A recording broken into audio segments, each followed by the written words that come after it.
Imagine a family name so cursed that every time it appears, whether in fiction, urban legend, or real history, it carries whispers of blood, madness, and tragedy. That name is Ashford, from a girl found murdered in 1817 England, to haunted manors, described in horror anthologies, to the twisted villains of Resident Evil. The Ashford name is forever linked to the macabre. But is this just coincidence, or something darker? Tonight, we peel back the layers of history, myth, and imagination to uncover why the Ashford name has become a symbol of terror across centuries.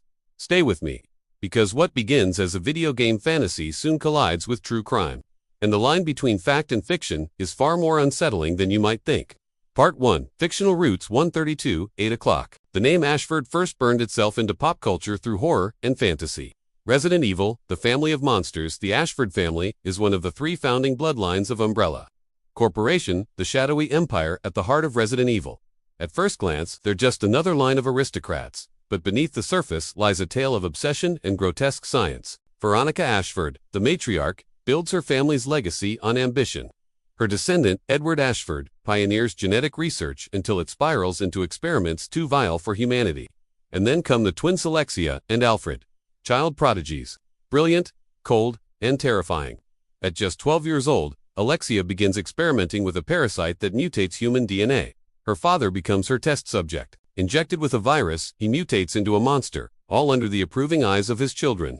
The Ashfords of Resident Evil embody a nightmare vision of the aristocracy, wealth, power, and the arrogance to treat life itself as a plaything. But here's where things get strange. Fans often assume this story is pure fiction. Yet, the name Ashford, tied to madness, bloodlines, and tragedy, reappears again and again. Outside the world of gaming. Code Geass, the fallen nobles in the anime Code Geass. The Ashfords aren't scientists or killers, but nobles brought low by tragedy. Once powerful in Britannia, their estate becomes a safe house for exiled royalty after an assassination. Their halls echo, not with screams, but with secrets and decline. The thread is subtle, but the symbolism is the same. The Ashford name carries loss, death, and ruin. Urban legends. Haunted Ashford Manor. Then there are the ghost stories. Online horror platforms like Vocal Media tell of Ashford Manor, a mansion too cursed to be lived in. Some stories describe locked rooms for occult rituals. Others tell of guests who vanish without a trace. And almost every version shares one element. The Ashford family left behind something evil, and their home became a prison of spirits. By now, the Ashford name has taken on a mythic quality. Even when made up, it feels believable. Why? Because, in real history, tragedies tied to Ashford families are chillingly real. The murder of Mary Ashford, -1817, in May 1817. Mary Ashford left a dance in Warwickshire, England. Hours later, she was found dead, drowned in a pit, her body showing signs of rape. Suspicion fell on Abraham Thornton, the man last seen with her. A trial followed, and though the evidence was damning, the jury acquitted him. The story could have ended there. But Mary's brother wanted justice. He appealed under an ancient law one almost no one remembered existed.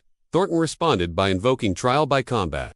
Yes, the medieval right to fight to the death to prove innocence.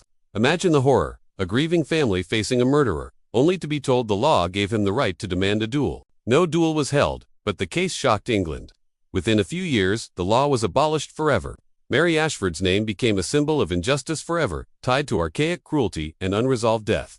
The murder of Amanda Champion, 2003, almost 2 centuries later. In Ashford, Kent, another tragedy unfolded. Amanda Champion, a vulnerable young woman, was murdered by James Ford. He strangled her and left her body in Woodland. Ford was sentenced to life in prison. But the macabre twist came years later. In 2019, during a terror attack on London Bridge, Ford intervened to save a victim. Headlines called him a hero. The public was shocked to learn that this so-called savior was the same man who had killed Amanda Champion. His release stirred outrage, reopening old wounds. In 2 different centuries, the Ashford name was once again splashed across crime reports, wrapped in tragedy, injustice, and death. Why does the Ashford name appear so often in macabre contexts? Perhaps it's coincidence. After all, Ashford is a common surname in England. But coincidence doesn't explain why writers, game designers, and horror storytellers keep returning to it. There's a psychological effect at play. Certain names carry weight.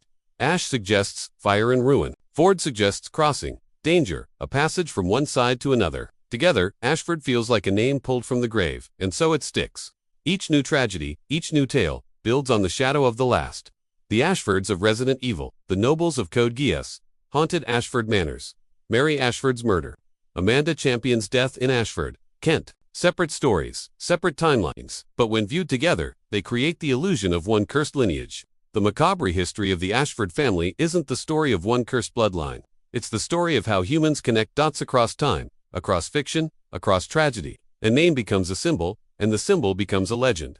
The Ashfords never needed a curse. History, imagination, and coincidence did the work for them. So the next time you hear the name Ashford, ask yourself, are you reading about a haunted manor, a video game villain, a historical tragedy, or are you peering into a story that has been quietly weaving itself for over 200 years? Because once you step into the macabre history of the Ashfords, one thing is certain. You'll never look at the name the same way again.